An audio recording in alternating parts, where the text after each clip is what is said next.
broadcast network, AfterBuzz TV. Over 20 million weekly downloads in over 150 countries, and your number one source for after-show entertainment.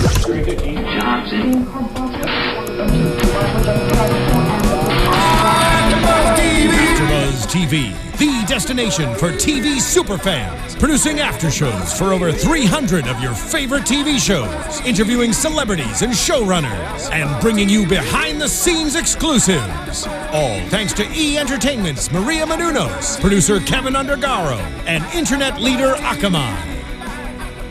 Now, let the buzz begin!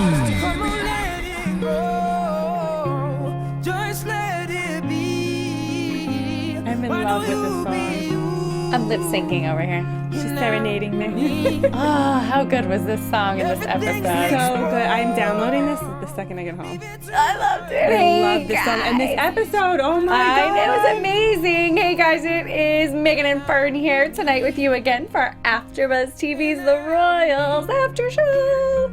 And we love this song. Oh my God, I love this song. Steven, you can just play it the whole time in the background. Yeah, that for would the be entire fine episode. with me. That would be fine with us. We are covering tonight for you Season 2, Episode 6, Doubt Truth to be a Liar. I need to get better at my accent that I try to do every week. I don't even try. That the listeners hate. Hey guys, if you want to tweet us at all during the episode or later during the week, I am at Megan Stecher, and Fern, my dear. I am at Fern Ronay, Ronay. Perfect. Well, let's get it started. What an amazing episode. Amazing. We kept saying this to each other before we started. It was finally a big, I think Steven really is going to keep playing this song for forever.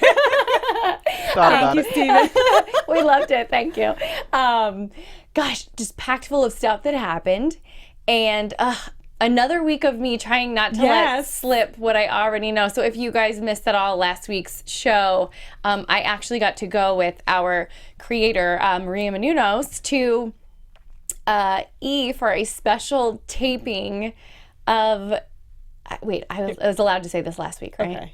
I said it last week, yeah. right? Okay. I think so. Yes. It was a special taping of the Royals Hangover, which is E!'s after show, which is normally streams online live right after the show, but this is going to air on the network next week after next week's episode Sunday night, so don't miss it. So you had to watch through episode 7. Right, so I've seen through episode 7, so again, another week I'm going to have to hold my tongue and be very careful what I say, but it's 7 is so great. On top of this week being amazing, next week's going to be even better, so... Okay, Fern, if you're like looking at me all weird, I'll know I've said something terrible. I'll give you like a signal. So let's start with, I was going to go from the craziest to the not so crazy, but let's build up. Let's start with Helena. Okay. So here she is devastated when the episode opens. Rachel lets her know, her trusty assistant Rachel lets her know, hey, your bill of succession quietly passed in Parliament. You would think she'd be ecstatic. Right, and she's not even listening. No reaction from her. True grief. That was, she was acting beautifully. Like that, she was truly grieving. So we've actually never seen Helena upset like this because even during her her son and husband's deaths, we saw very stoic, stonewall, no emotions, Helena. And this is Helena grieving for her love. So she tells Rachel, give me your keys. Did you know she was going straight to Alistair's cabin? I thought she might. I didn't know. And so then when she walked into the cabin, I'm like, this is just so sad. Her heart is just broken. And then I was like, is this another ghost? I know. Oh, good point. Good point. So last week was the ghost episode where we're being visited by Simon's ghost over and over and over. And also Price's wife as a ghost has been visiting this year. So he's not a ghost, he's alive.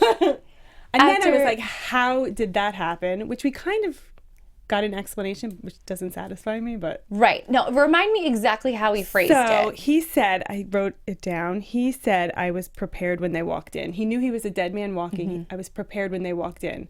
Okay, but I need details. Right. I think maybe all of his military... I mean, he's a captain in the military, so maybe he somehow... When they pointed the gun at him to fire, he just... grabbed their arms and twisted the gun around. Maybe he shot them. Okay, so there were 2 of them. We heard 2 shots, so maybe he shot each of them.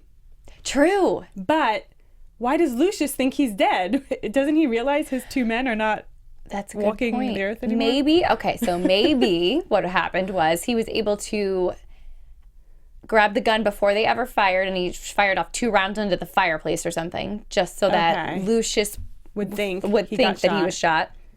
Or he was able to just aim it elsewhere in the house to keep himself from being shot.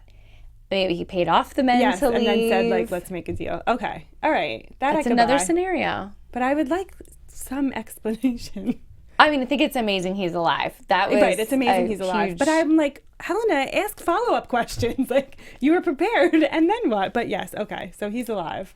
Well, maybe that'll come into play later. Oh, okay. Maybe. Okay. That we really don't know how he escaped certain death. Hopefully. Okay. Being shot at point blank range. They had other things to discuss, right? As it were. So, in all of the times, for almost the entire episode, Helena is at the cabin with Alistair, and they're talking about their relationship. And over again, his point is that I'm always at your whim. It's always about you. I'm always at your disposal. And still, all you care about is staying on that throne. And that's all you ever cared about. You don't care about me. He really gave it to her. He did, which was awesome. And she's still devastated. I mean, can you imagine her emotions are, oh my God. Wow, geez, I thought you were dead and in total grieving, my love of 30 years. And now you're sitting here telling me that I'm dead to you. Because he said to her. Then she realizes he's alive. Then he's like, I want nothing to do with you. I mean, it's a right. roller coaster of a day. Yeah, I'd say. So it gets to the point where she's begging him, please, I'll do anything you want. This is what I actually didn't catch this the first time around. It didn't stick with me, so I'm glad when I rewatched it, I caught it. She said, I will leave the palace and I will marry you. Yeah. Those are 2 humongous promises that I feel like Helena, we know, would never do. I was shocked. I was like, she's saying she'll give up the throne, everything she's worked for, that's all we thought she wanted was to be on the throne. Yeah, I was floored. I was like, she really, really loves him, and he was not budging. No. Did you think she meant it? Yeah, I do. Okay. Maybe I've been fooled, but I do. I just think he's her one true love. And the show is so much about, in the end, it's all about love. And like, she was like, this is it. Like, I'll do it for you. But it was too late. I felt he was like tough. But go ahead. Yeah. Well, like looking down the road, she would totally mean it in the moment. And as soon as she got back to the palace and had her mom up her butt, per usual, she'd be like, send him another letter with the wax seal like she always does. Like, sorry, my love. Right. I have crowns that she just would never follow through. She doesn't really mean it. She loves herself and her lifestyle more than she loves him. That's a good point. But I don't know, I'd like to believe that her thinking he was dead crushed her so much that she realized it was all that was important in life, which happens sometimes. And then she got her greatest gift. He's back. He's alive. That maybe it changed her, but we've seen, you're right, her behavior has been consistent with what you describe. Well, I guess we'll have to never know or not know because he's broke up with her. Basically, what comes after their entire almost hour-long discussion throughout the episode is that he's saying, no, we're done. It's done. We're not. And the only people you have left in your life are the twins, are your children. Are they my children? So that was huge, and I thought we might get the answer, but we don't. And I'm surprised she doesn't know. Like, do you think she really doesn't know, or that she said, I don't know? I'd like to believe.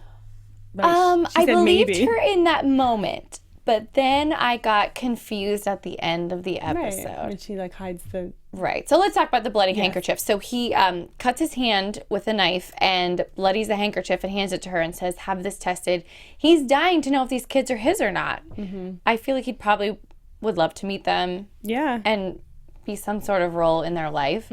And she hides the upon getting back to the palace, she's texting, and it looks like maybe she's going to be texting herself a reminder or texting to Rachel to get in touch with the doctor, and it's very important, and she ends up, during the word important, not finishing the text, putting the phone down, and hiding the bloody handkerchief in her desk for no one to find ever again.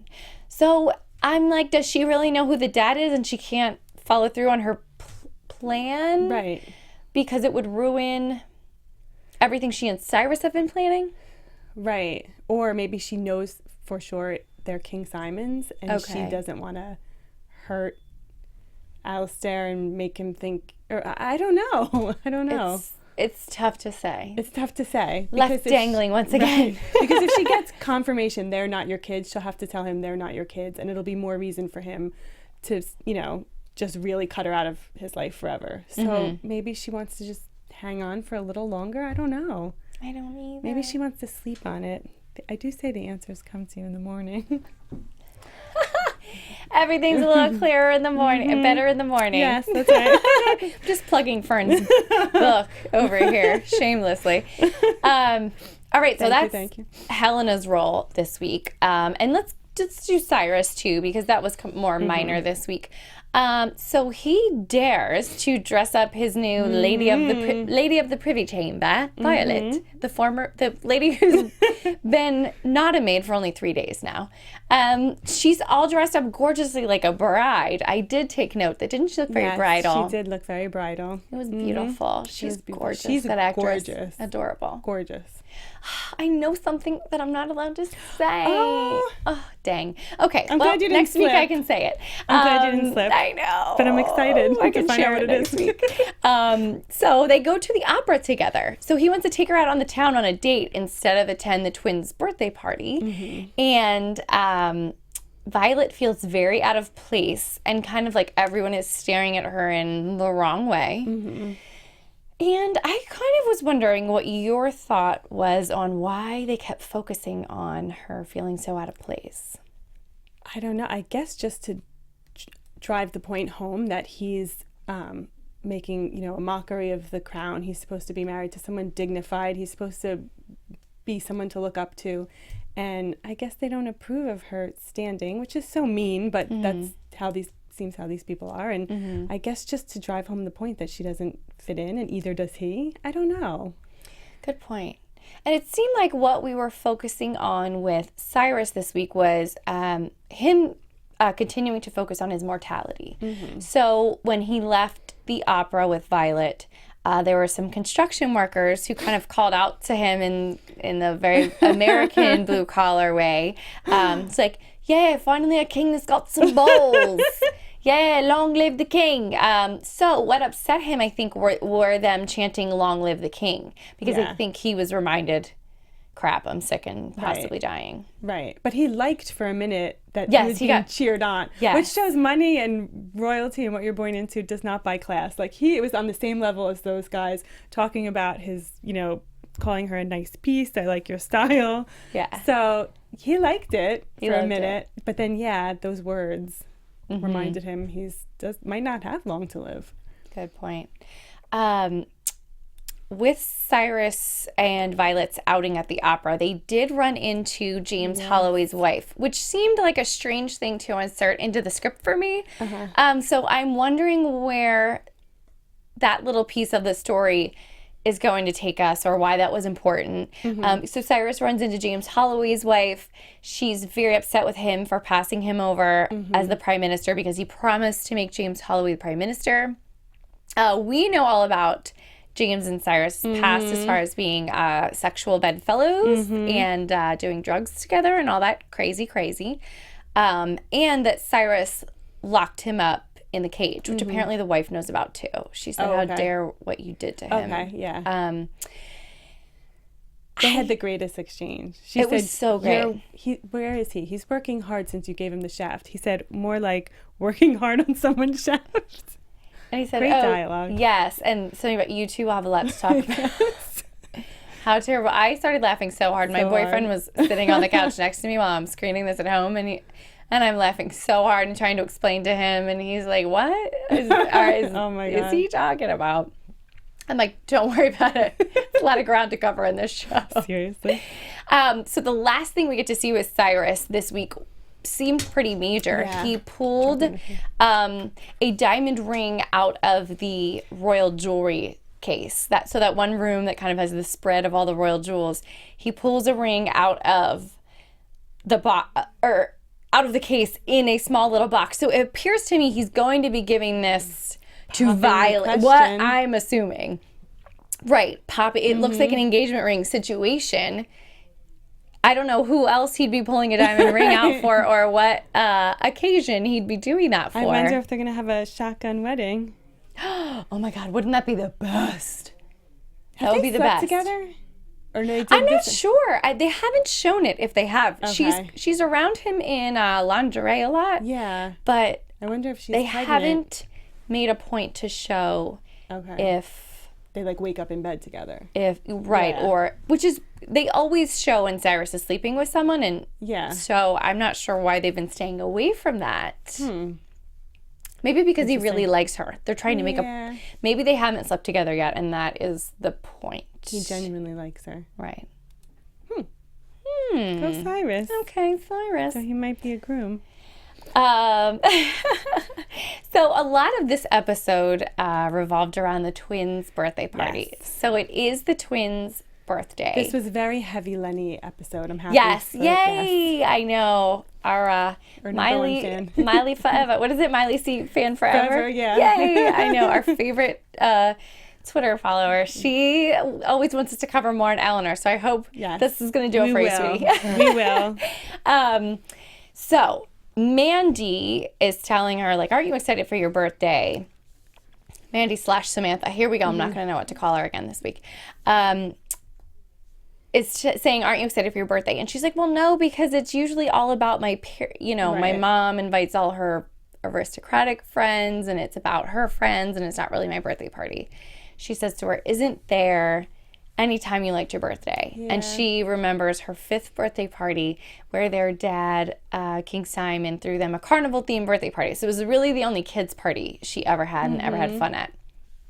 So Mandy's so smart as to not only convince her to mount the diamond she wants to steal onto a necklace and wear it at the party so that it's available for her to steal, she also plans this amazing party for her. That's a throwback to because Eleanor specifically mentioned they had dodgems. And dodgems. Like, bumper cars. I loved that conversation. Well, did you know what she was about to say? Bumper cars? Like, what? Yeah. She's like, we had dodgems. Dodgems. What the heck's a dodgem?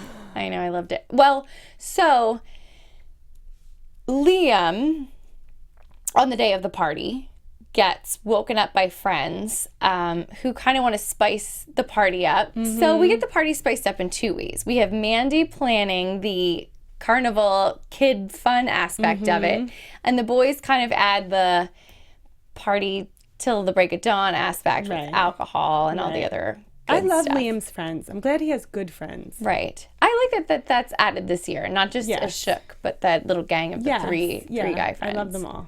Yeah. It's a good thing. And I can't help but thinking the brunette friend. Because the two brothers, he's gonna have a that he's gonna be somebody sometime. He's cute too. Yeah, I really like him. He seems like a really good guy. And it's weird when something isn't happening with the character. You're like, why are they hanging around week after week? So that leads me to believe something in this second half of this season is up with him. Something's going down. So the party's amazing. So the twins, Jasper has been, I'm getting all over the place. I'm trying to recap this now. Let's cover Eleanor, Jasper, and Liam all at the same time through the birthday party happenings. Okay, so Jasper has already spoken to Mandy and tried to tell her, please don't do this. Yes. I feel like his warnings are going on. Oh, yes. She could care less. Falling on deaf ears. And it made me think maybe he really is Jasper from Vegas, because this whole time I was like, who is he really? Is he really an American? I don't know. I couldn't believe it. But maybe he is, because she said, what's the last you've heard from your parents? I heard they were being evicted from their trailer park. So maybe he really is. And obviously he met her in Vegas. They had this plan to steal this huge diamond. I wrote the name down. The Chloe Noir. Yes, the Chloe Noir. So I guess they finally wanted one big it's all making sense. That backstory makes sense to me. So well, I was happy that we finally got that, as we were always questioning who Jasper was. And I think maybe the writers weren't even really sure where they were going to take him. That's what it seemed like. Because they kept just teasing little bits, but making us think like, oh, it's not true, who knows. But we finally... that whole monologue that Mandy had with him down in the tunnels, we get a lot of backstory on Jasper finally. So it seems that they've been planning this for 2 years, she states, that a couple of years ago they pulled a $10,000 job at the Bellagio on someone. I don't think she distinctly said what they did. Right.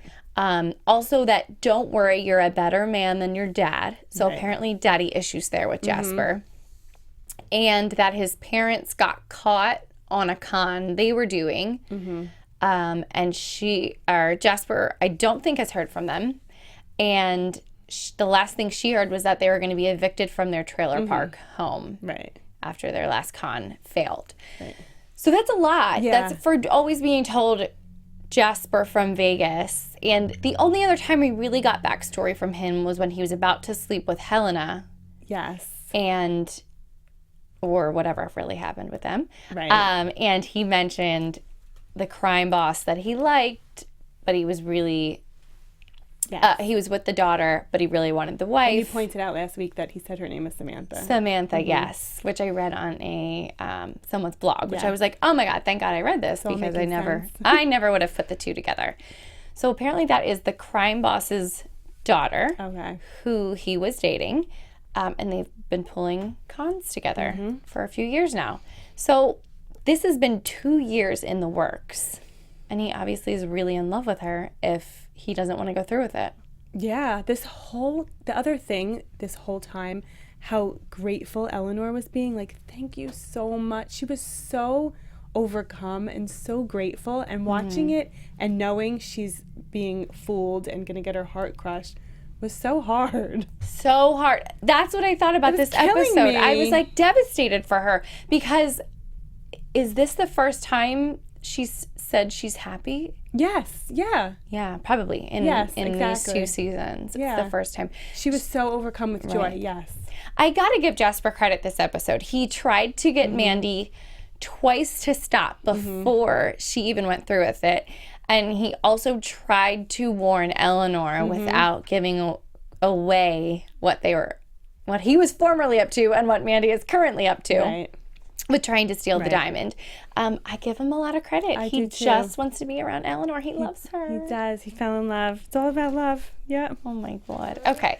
So the party's going on. It's crazy. It's fun. Eleanor's very happy. Liam's happy. He's flirting with the Wilhelmina girl all night. Eleanor takes... Imogen. Let's talk about Imogen. Yes. So the girl from season 1 that Eleanor met at rehab, she was really... I think they inspired each other. But Imogen shows up at the party as a guest of her boyfriend, who apparently runs in these royal aristocratic circles, which is nuts. And she's all cleaned up. She looks great. She's happy. She has no tattoos anymore. They were lasered off, paid for by the new boyfriend. And I am desperate to know why it was necessary to bring her there. The only thing I could think was... what is the point of this? Even though I was... Okay, it was an interesting scene. It really was interesting. Because I was like, I'm happy for this girl. And then he turned out to be the huge jerk. Yeah. And then Liam's friend intervenes, and I was like, this is going to be great. He's going to have a bigger role, and he's adorable. Yes. But then I wrote, what is the point of this? So I'm wondering if there's going to be a friendship between the two of them, and where Eleanor kind of rescues her out of a bad relationship or something. Yeah. It was weird. I was like, this is so great for 2 seconds, and then it turns out her boyfriend's a jerk and verbally and physically abusive. Horrible. So maybe Eleanor will stop focusing on herself and help someone and truly for once have a friend and help her. Okay. And then it'll be good for Eleanor. Yeah. Awesome. Instead of a love interest that breaks her heart. Yes. And I was thinking too, like, oh my God, we're going to introduce, you know, a new friend, a legit friend for her. This is going to be great. But then it turned in, I was like, this Imogen can't catch a break. No, the poor girl. This poor girl. She went from rehab, total junkie, to the high life with this terrible abusive boyfriend. Oh, gosh, what is going on? But I think Eleanor will save you, Imogen.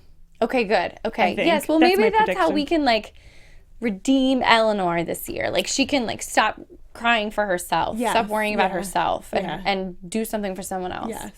I like that. Yeah, me too. I like seeing Eleanor in that role. Yeah. Like a badass rescuer. Yeah. Maybe Jasper can help. Yes.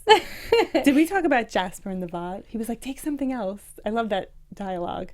Oh, in the tunnel. Between him and Mandy, he was like, take something else. What about a vase? Didn't he? Was it at the party? Yes. And she's like, the Tsar doesn't want a vase. So maybe they know who they're going to sell it to. She said the Tsar or something. Oh, I thought she said the buyer. Oh. I thought she said the buyer wants diamonds. I was like, maybe it's a drug czar. Oh, okay. Well, it could have been anybody. So they're going to sell these diamonds off to someone. Yes. I love that. So that was part of Jasper telling her not to go through with it, warning her before she did it, and then right after she had the diamond saying, please don't do this, before she tried to escape through the tunnel. Yeah. So he's proven to be. He was anti the whole time. Yeah. So let's go down to the tunnel where Mandy's trying to escape. And she had said, bring that tie. I want you to wear your tie in a sexual way. I want to do, 100 things I can think of. Well, he thought of something to do with it. He tied the gates closed so you can't escape, Mandy. Boom. Oh, one quick thing. How did she switch the necklaces? Oh, are we getting to that? No. So she had a dupe made. So when she went to plan the birthday party, she also during the day had a duplicate made. Matching the necklace too. Matching, yeah. So that was done pretty quickly. Yeah, it's television. So through the magic of television. So when Eleanor took her aside in the bedroom to say thank you so much for planning this for me, and she's like, "Oh, can I be girly and I want to wear it?" When she was trying to put the necklace back on Eleanor, she pretended to drop it. Then when she had dropped it, they bumped heads, and that's when she swapped them out. She must have done it very... Well, she picked up the wrong one and handed it to her and tucked the right one away under the bed or whatever. She's a professional, but yeah. Yeah, she's a professional con. Yeah. Love it. Con artist. So that's how that happened. That's why Jasper grabbed it off her neck in the tunnel and shattered it. And she's like, he's like, it's glass. Duh. So the end of the episode, Jasper's pleading. He has a beautiful monologue with, I guess she's Samantha at this point. The jig is up. She's no longer fake Mandy, Eleanor's new girlfriend. He has a beautiful speech where he's practically crying and he's saying, tell her you don't mean it. And so he's crying out to Samantha to tell Eleanor everything he wants to tell Eleanor. Right. Tell her you don't mean it. Tell her you're sorry. Tell her now that you got to know her, you could never do this to her. And she's like, you're screwed. Bye. Which I thought was an awesome way to finish off that conversation. It was like, you're an idiot. Bye. You're screwed. Bye. I don't know. Yeah. Do you feel like that whole scene was there was so much, like it was so impactful. It was the minute Eleanor said, you two know each other, like it was all making sense to her, and her heart was like slowly breaking. I feel like the ripping the fake one off and breaking it was like her heart breaking. Like, this is the moment your heart's gonna break, because this love interest wasn't true, and this love interest that you thought finally brought you happiness, it's a big fat lie. Oh my God, I just felt so bad for her. She's like dead inside now. Oh my God. Not only did her brand new girlfriend turn out to be a con artist, it's like she finally finds out why Jasper is there. Not only did Jasper sleep with her mom and she's pissed about it, it's so much worse than that. She finally does know who he is, which is probably a relief. And she looked at the diamond and was like, it doesn't even belong to me. Like, it belongs to the people. Like, she was like, it was kind of like she's saying, like, how could you do this to me? Like, I'm it's not even what you want or whatever. Like, she just couldn't comprehend it. Yeah. Oh, it was so sad. I loved that moment because if you watch carefully, which this is another thing that I caught the second time around, you watch how devastated she is when Mandy walks through the gates to escape. but Jasper goes with her. And you watch her face be even more devastated. Right, because there was a point when Mandy said to Jasper, "It's now or never, babe." Like, right. to Eleanor, all of a sudden, it's like, you're calling him babe. Like, right. Like, it's just driven home that they're on that side and you've been played for the fool the whole time. Right. Yeah. It was crazy. The best part to me was her devastation over him leaving. Yeah. Because I think it was showing us, even though he's this disgusting, dirty, evil person, like, I know who he did this terrible thing, but I know who he really is, and I do still love him. Like, I think it was meant to be like, oh, she still loves him. Yeah. Good news. And she saw finally that he's like, he gave the diamond back to her. Right. He's like trying to tell Samantha, you know, he was finally on Eleanor's side, regardless of, you know, the truth coming out. So she finally saw that. But then she gave Mandy the earrings. I liked that I liked that moment because it was like, let me get rid of this chick and get her out of here. Like, if this is just about taking diamonds from me, here, have these, like, big deal. Like, just get out of here. Yeah. Oh, she just was so broken. Yeah. She wasn't like Eleanor that puts up a fight at that point. It was just little girl, 5-year-old girl, you know? She's at her birthday party where she's being 5 again with all the fun games and dodgems. Yes. And then she was like ripped to shreds. She's like, there's nothing left here. You want? Right. Yeah, take something and go. You're right. Oh my God. Well, can we talk about... I know, so good. Can we talk about why Jasper goes back into the palace and Eleanor does or says nothing? Like, obviously she's emotionally spent. Like, cannot be any more emotionally spent than she is. Oh, so she tries to practically burn the palace down. She lights... She says in a desperate little crying voice, like, get out of my house, because she wants the party over, done. Like, she can't believe that this is her life that just happened. Like, see ya, get out. But it's not loud enough for anyone to hear. So she lights the banner on fire to set off the sprinkler system to break up the party. And then just like lets the water... It was like a music video. It was beautiful. It was heartbreaking. To our song. So she's limp, like, just like dead, like so done, in the bumper car. And why does she just let Jasper come into the room? Did she see him? Yes. She started the song over. I thought she was stopping the music when he came in to maybe speak to him. And all she did was restart the song. Okay. And it's also the same song she was singing with Mandy in the very opening to the episode when they were screaming, when they had all the shopping bags and singing. Oh, it's all coming together. But they said, we think we broke James when we repeated the song for the 9th time in the car. So she'd been constantly playing this song with Mandy, and now she's restarting it when Jasper walks in the room. I don't exactly know what that means, but it means something. It does. I don't know. The whole thing was beautiful. First of all, I would have got up and punched him in the face. I think she's just so in shock. Right. Still, maybe she'll get angry again next week and be like, he's never allowed in here again. Or she might be like, he actually turned and he does love me. I don't know. This is along the lines of why is he still at the palace? You know how this whole season we're like, why did he get his job back? Right. Eleanor could totally rat him out completely and get rid of him. And she hasn't. So now it's like, he's back. 5 minutes after she finds out he was trying to steal the diamond from her, he's still on the payroll. He walks right back in the room and and so him looking at her. Yeah. Their like magnetism in real life must be beyond, because the way it comes through on camera is so powerful. So powerful. I feel like they have to be amazing chemistry. I feel like they have to be a couple in real life. They have to be. From her Instagram, it looks... I mean, she won't stop always saying he's the best mate. But, like, the things they tweet to each other... Like, I checked a couple weeks ago each of their Twitters, and she was writing the Hello Adele lyrics to him, and he was writing them back. You know, it was like he would write the next line. Oh, my God. Like, tweeting this back and forth to each other.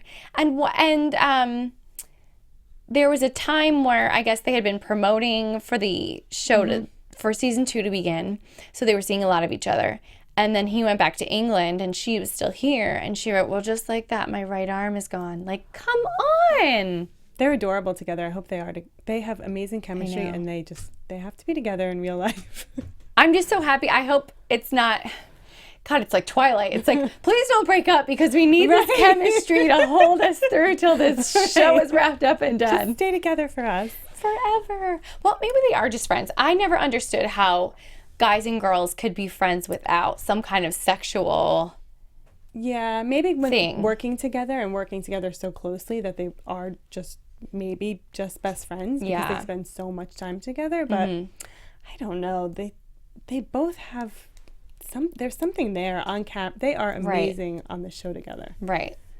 Oh, I don't know. So good. I don't know how well. And let me put it this way: just because I've never had a guy that's only a friend, I don't know how they can have such amazing chemistry and play lovers if they're just friends and nothing else goes on at home. And they're both single and gorgeous. And they live together, right? When they're stateside. Right. She said that on one of the shows. Yeah. Right. To do love scenes with him and then just like, oh, we're just roommates. No big deal. Maybe because they're actor. I don't know. Maybe because true. It's their job to act. It's just this is why actors date and marry each other, because you have sex on camera and you spend 3 intense months with them filming something, and then, oh, whoops, we fell in love. Yeah, it's a career hazard. I guess so. Yeah. It's a hazard of being an actor. True. There are worse things. Well, you guys, we'd love to know if you're really together or not. Not that you're going to tell us. Tell us. We know you'll tell us. What were you going to say? The Queen, when she walked in, and then she saw... Okay, yeah. So that scene... Okay, I can't say anything else more about that. Oh, okay. I will just say I loved her observing them, being like, oh my God, something is majorly going on here with these two. And I'm thinking that she's thinking, let my daughter have her love. Like, right. I lost my love, let her, like, be happy. Right. Yeah. Like, oh my God, well, at least he's still here with her. And like, you know, whoops, maybe, like... Oops, I slept with that guy. Maybe I shouldn't have. Look at them. They're still like, can't stay away from each other, even though it looks like a disaster went down here. Right. There's the water everywhere. She's soaking wet. The eye makeup smeared. No shoes on. She's obviously like been crying. Oh my God, that's true. The Queen must be like, what the hell? Right. There's a bumper car in the effing palace in the formal living room. That's true from her perspective. Yeah, exactly. She didn't know what went down. She just walked in like, right. Well, something really went down here. Something took place while she was at the cabin. Ooh, something. So I don't know what the Queen was thinking other than something's going on with these two, the way they're staring at each other from across the room. The other big thing that happened in this episode was Wilhelmina and Liam continue to flirt. Yes. So I don't know where that's going. I don't know if this is the next girlfriend. Than she was in prior episodes. I was like, who's this annoying girl? But in this episode, she was far less annoying and kind of adorable. Well, she's going from having been his platonic cheerleader to the next love interest. Yeah. So I'm wondering if we can trust this girl. Oh. We never can trust the love interest. Never on this show. No. Anyone. So we'll see where that goes. All right. And, and then he's the mystery girl. So the cocktail waitress that they kind of bumped into each other, she had dropped or spilled something and he helped her clean it up. Later, when the sprinklers go off, she's standing there getting soaked. All of a sudden, he has a memory flash of the night he had been kidnapped. He's on his back in the rain, and the necklace has been placed on around his neck. And he remembers this girl's face all soaking wet in the rain. So he grabs her to keep her from running from the party and says, oh my God, it's you. Tell me everything. Why did you do that to me? And she's like, it's not safe. I can't. So another thing. We're left hanging on. She said, not now, we're being watched. Not now, we're being watched. Oh. Who the frick is watching you? Right, and who is she? But we've seen her next week, yes. Yeah. So we do get to see her next week, yes. Okay. Well, here's the things I'm left with this episode. I'm left hanging. I have here's my royal blue balls for the week. Imogen reappearing. Will we see that abusive boyfriend again? Mm-hmm. William's good friend, where's that going?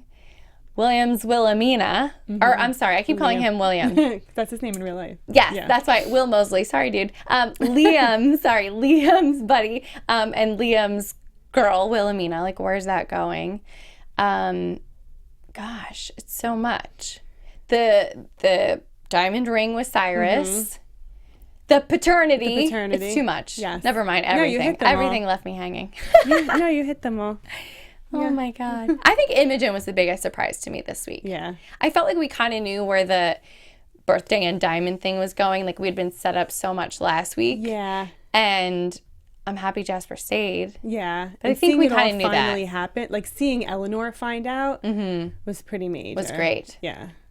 This was such a good episode. It was. Oh my God. But you said next week's even better. Girl, I can't even tell you. Well, let's talk about what we see in the promos full next week. Why don't we get into predictions?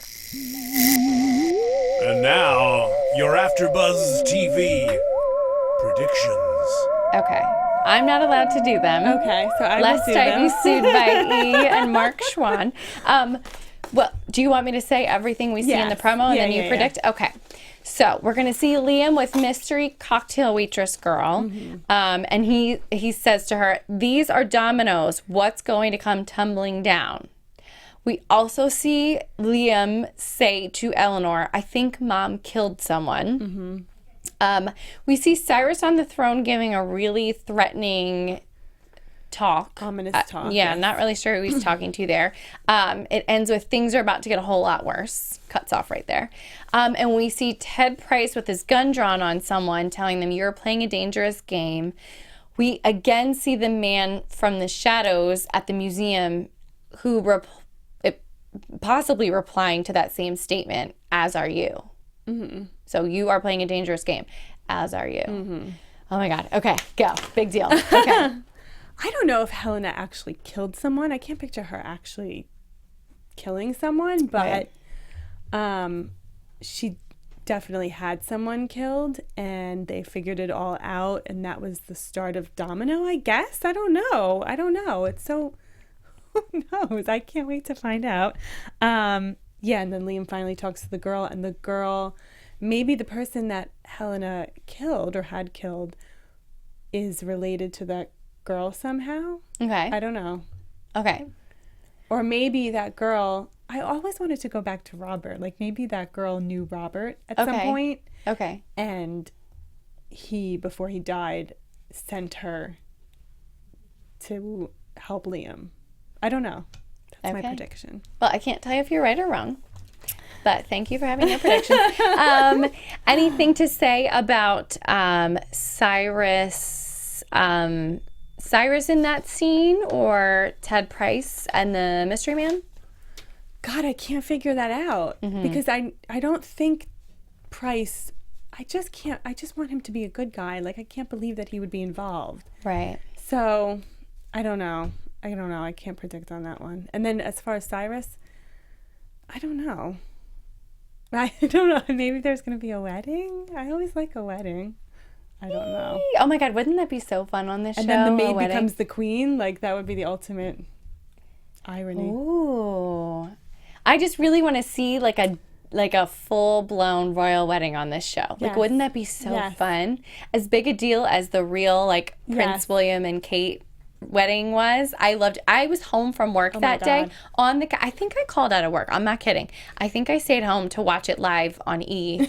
I'm not kidding. I did. I watched it live on E. I remember distinctly like they had to keep talking like the commentators banter, and then I remember Juliana being like, and let's join in, because all of a sudden I didn't realize we were going to get to see the actual wedding. I didn't realize it was going to be now we get to hear everything that the priest is saying, and the two of them. Yeah. She was like, and let's join them inside the chapel. And I'm like, what? For real? Oh my God. I was dying. I'll never Jersey forget. For a wedding, actually, not the royal wedding. And I got up at 5 a.m. because it was so early there. So you must have been early here too. It was, I remember just watching all of the coverage all day long with everybody in the streets waiting, and then Pippa with the butt looking amazing and amazing. Yeah, God, I love could a royal watch it wedding. For days. I loved all that.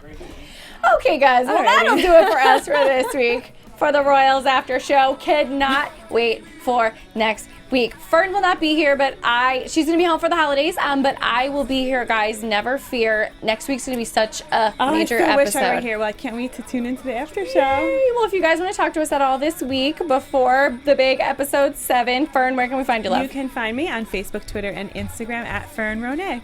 And you guys can find me across all platforms. That is Twitter, Instagram, and Snapchat. It's all at Megan Stecher, MEGANSTECHER. Thanks, guys. We'll see you next week for AfterBuzz TV's The Royals After Show. From executive producers Maria Menounos, Kevin Undergaro, Phil Svitek, and the entire AfterBuzz TV staff, we would like to thank you for listening to the AfterBuzz TV network.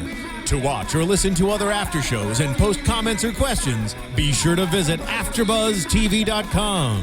I'm Sir Richard Wentworth, and this has been a presentation of AfterBuzz TV. Buzz you later. The views expressed herein are those of the hosts only and do not necessarily reflect the views of AfterBuzz TV or its owners or principals.